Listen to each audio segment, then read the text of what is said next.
नबी करीम अलैहिस्सलाम नमाज पढ़ा रहे थे, जोहर की नमाज थी या असर की नमाज थी, सही मुस्लिम में मौजूद है। हजरत अबू हुरैरा फरमाते हैं नमाज पढ़ाते पढ़ाते नबी पाक ने कदम आगे किया, नमाज पढ़ाते पढ़ाते कदम आगे किया और यूं हाथ उठाया फिर वापस कर लिया। अब नमाज पढ़ के ना तो सलाम फेरा तो सहाबा अर्ज करने लगे या रसूल अल्लाह सल्लल्लाहु अलैहि वसल्लम, वो नमाज में पैर भी आगे किया तो हाथ भी उठाया, तो वजह क्या थी? पहला सवाल तो यह है कि आप लोग नमाज पढ़ रहे थे या हुजूर को देख रहे थे?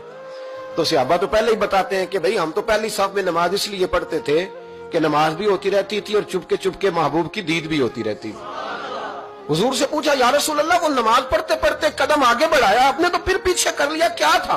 और हाथ उठाया तो फिर आपने नीचे कर लिया। तो नबी करीम फरमाने लगे नमाज पढ़ाते पढ़ाते जब मैंने कहा ना समी अल्लाहु लिमन हमीदा, अचानक मेरी नजर उठी तो जन्नत में चली गई। नजर उठी तो जन्नत में, तेरे लिए 2-4 कदम अर्श बरी है।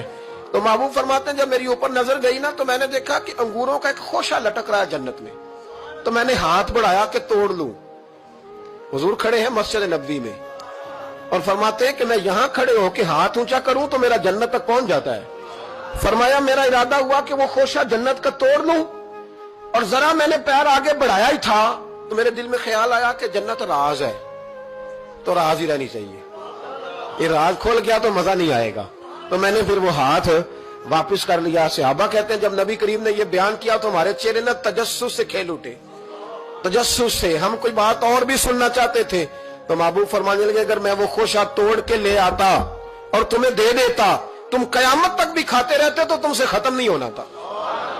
ये सही मुस्लिम की हदीस है। ओ भाई, मेरे रसूल करीम के वाक़या में राज पे शिकवा करना, कहना समझ में नहीं आती कैसे गए थे।